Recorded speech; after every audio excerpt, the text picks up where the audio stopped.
In 2011, Jesse Eisenberg starred in a movie called 30 Minutes or Less. He played a pizza guy who, on a delivery call, gets knocked unconscious and strapped into a vest rigged with explosives. When he awakes, his abductors tell him that he has 10 hours to retrieve a sum of $100,000, or the bombs will go off. The film's plot was extremely similar to a real-life scenario that played out in 2003, in which Brian Wells, nicknamed the Pizza Bomber, was forced to rob a bank while wearing a metal collar rigged to an explosive device. But Sony Pictures insisted that the director and none of the cast members had any prior knowledge of the Pizza Bomber, and the writers claimed that when they penned the script, they were only vaguely aware of the case.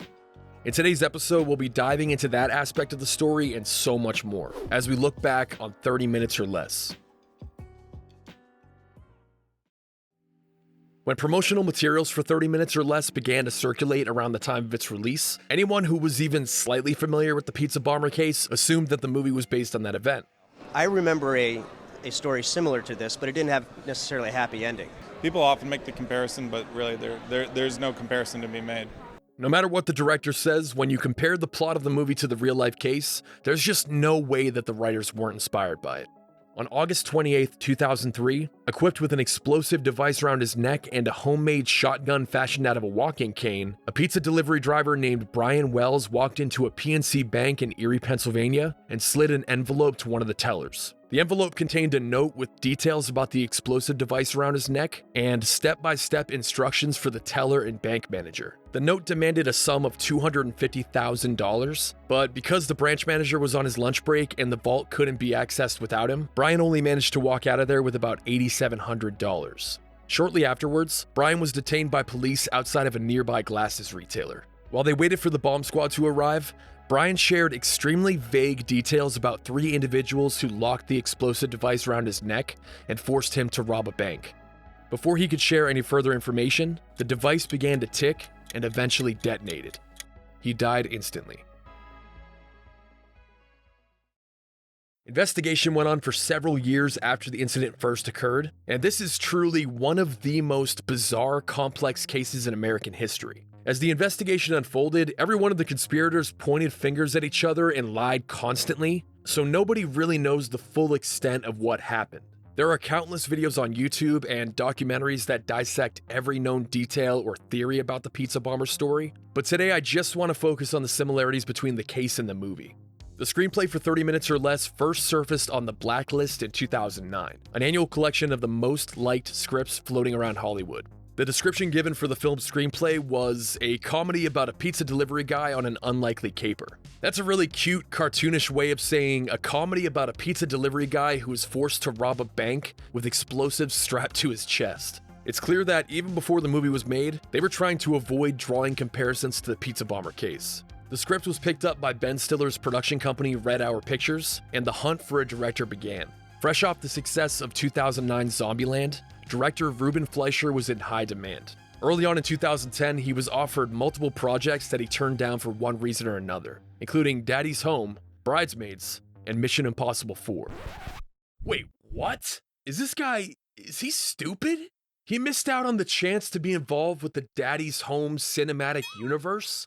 But in April of 2010, Ruben signed on to direct 30 Minutes or Less. The film opens up with Nick, played by Jesse Eisenberg, who is an aimless pizza delivery guy who takes shit from everyone in his life. His boss is an asshole, his delivery customers constantly push him over and take advantage of the 30 minutes where it's free delivery rule, and his best friend Chet is more successful than him both romantically and financially. Look, a woman is kind enough to provide me with fellatio services. I'm not just gonna dart out of there like she's an untouchable. And they say chivalry is dead. Right from the jump, Nick and Brian seem to be very similar individuals. Obviously, they share the same occupation as pizza delivery drivers, but family and friends of Brian Wells claim that he was sort of a loner who enjoyed living a quiet life. He resided in a small cottage with 3 cats, and similar to Nick, spent most of his time watching TV shows and movies. Hey, I rented some movies for us. I got Lethal Weapon. Everything I just told you about Brian was reported on shortly after his passing, but some very interesting details came to light a few years later that we'll get back to in just a bit. We're then introduced to Dwayne and Travis, longtime best friends and, most importantly, business partners. What kind of business are you in? Entrepreneurial. It's not a business. Dwayne's father, Jerry, simply referred to as the Major, was played by the late great Fred Ward. He won $10 million in the lottery and carries a growing resentment towards his layabout son. Well, then maybe you should learn how to share the common space better. The only thing common in this house is you. Dwayne knows that when his father passes away, he's entitled to his fortunes, and he dreams of opening up a tanning salon that also offers services of an illicit, sensual nature on the hush-hush. You know why I sleep late, Travis? It's not because I'm lazy. It's on account of me having so many goddamn dreams.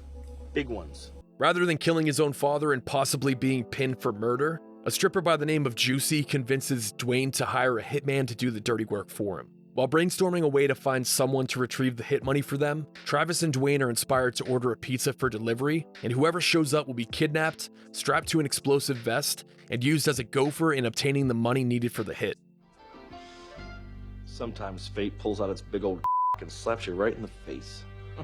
There's already a few comparisons that can be made here, but most importantly, the Dwayne character was clearly inspired by Marjorie Diehl-Armstrong. Her father was a former salesman who once carried a net worth of about $1.8 million, but he reportedly gave most of his money away to friends and neighbors in the later part of his life. As his only child, Marjorie wanted to insure herself to an inheritance before her father squandered all of his money, so she planned to pay someone to take him out. The hitman in the movie, Chango, played by Michael Pena, requires $100,000 to take out the Major.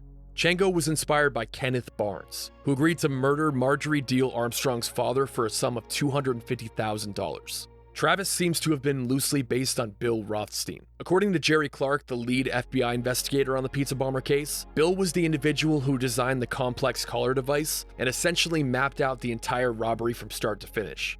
Nick shows up to a sketchy junkyard for his delivery and is promptly captured by Dwayne and Travis. In the pizza bomber case, Brian Wells also delivered his order to a relatively remote location, a television transmit tower that was only accessible by a gravel road.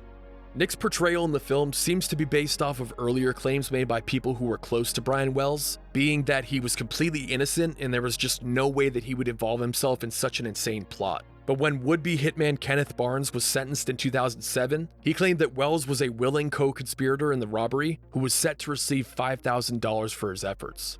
Barnes stated that Brian was at Bill Rothstein's house for pre-planning the day before the robbery, where he was fitted with a decoy version of the collar device. A witness also claimed that they saw Brian pulling his vehicle out of Bill's driveway that very same day.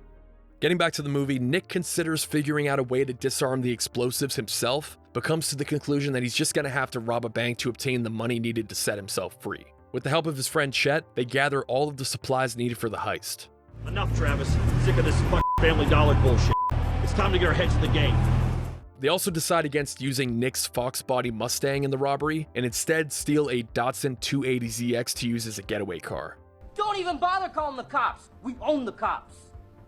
In reality, Brian drove a two-door Geo Metro hatchback, which was perfect for delivering pizza, but definitely not so great as a getaway car.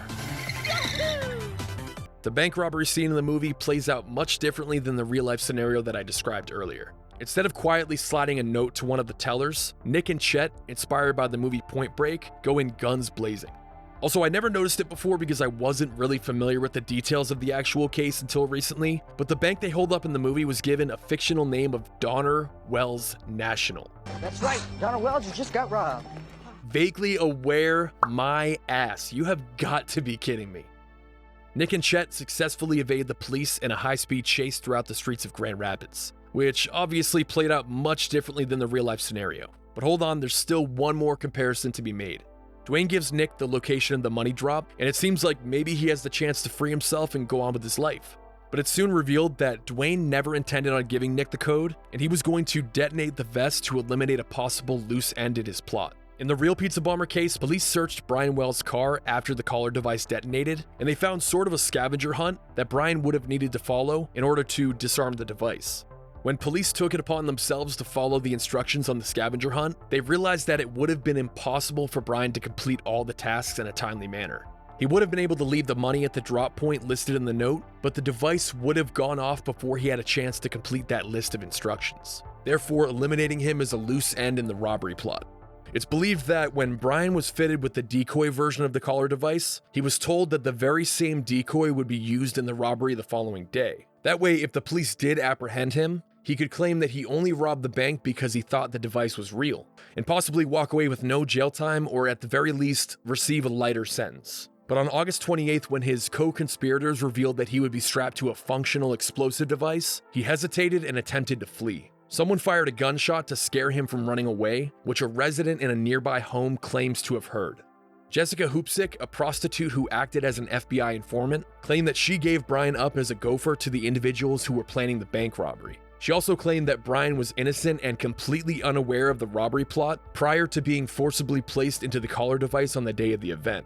Jessica's involvement in the story goes against earlier claims that Brian lives sort of a mundane, quiet life. The media has described her as, quote, his favorite prostitute. The Evil Genius docuseries from 2018 also made a bold claim that one of her children bears a striking resemblance to Brian, but they never actually showed photographic proof, so who knows. FBI investigator Jerry Clark has stated that while it does make sense that Jessica gave him up as a gopher, he still believes that Brian was a willing co-conspirator up until the moment that he was forcibly locked into the collar bomb. At this point, there's still about 20 minutes left in the movie, but none of the plot points during that portion of the film mirror the pizza bomber case in any way, so I'll just leave it at that. A few days before the movie hit theaters in August of 2011, the Huffington Post published an article titled 30 Minutes or Less, Pizza Bomber Movie Too Close to Home for Real Family of Pizza Bomber Tragedy. In the article, Brian's sister Jean stated, "It's hard for me to grasp how other human beings can take delight and pride in making such a movie and consider it a comedy." Continuing to say, "I don't think it's funny to laugh at the innocent who are victimized by criminals, who care nothing for human life." Senior VP of Media Relations for Sony Pictures, Steve Elzer, responded by saying, "The writers were vaguely familiar with what had occurred, and wrote an original screenplay that does not mirror the real-life tragedy. But there's just one little problem with that claim. The original draft screenplay for 30 Minutes or Less is available online, and right at the top, alongside a publishing date of December 11, 2009, the screenplay reads, 'The following is very loosely based on some shit that actually happened.'" Liar! You liar! An interviewer brought up the Wells family's reaction to the movie while speaking with director Ruben Fleischer, and Ruben responded by saying, "Well, first of all, anyone who hasn't seen the movie can't judge, because they haven't seen the movie. And it doesn't really relate to that story other than the fact that there's a bomb strapped to somebody's chest. They're not really related in any way." Ah, horse shit! 3 of the main stars were also questioned about the similarities between the movie and the pizza bomber story at the film's premiere. Aziz Ansari stated, "I think if you watch the movie, you know it's not based on Wells." Nick Swardson added that he would never make something disrespectful to that guy or his family, and he found the controversy surrounding the film bizarre and blown out of proportion. Jesse Eisenberg agreed, stating, "When we got this script, we saw it as these fictional characters put into this insane situation." Danny McBride seems to have been the only person involved with the movie who didn't have a problem admitting that the film was inspired by the pizza bomber case. In a 2010 interview with Vice, he said, "I remember when I first read the script. I was like, God damn, didn't this shit really happen? That's kind of fucked up." Although he was quick to cover his ass by adding, "It's not based on the actual events or anything." It's clear that Sony Pictures pressured anyone involved with the film to deny any similarities between the movie and the real-life case.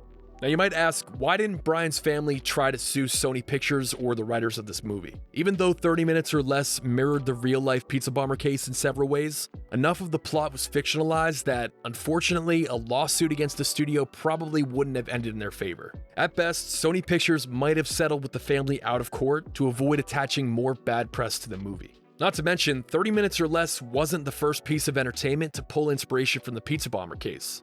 I have pretty positive memories of watching this movie for the first time back in 2012. Nick Swardson and Danny McBride's dynamic in the film was great, and Michael Pena played his character hilariously. Check you later. Wait, hey man, yo, where's the code? Like Da Vinci Code, like Code Red, like the Contra Code, like up, down, select, A, B, left, right. But after learning more about the real-life case and seeing how the studio and creatives responded to the Wells family, the mild amount of enthusiasm I had for this movie has kind of been sullied. It would be one thing if the studio apologized to the family and agreed to slap a little disclaimer to the beginning of the movie, but the fact that they continued to deny any similarities just sort of leaves a poor taste in my mouth when I'm watching this. But I want to know how you feel about 30 Minutes or Less. Whether you were already aware of the story that inspired it or you just learned of it today, comment down below and let me know your thoughts. As always, thank you for watching and I'll see you on the next one.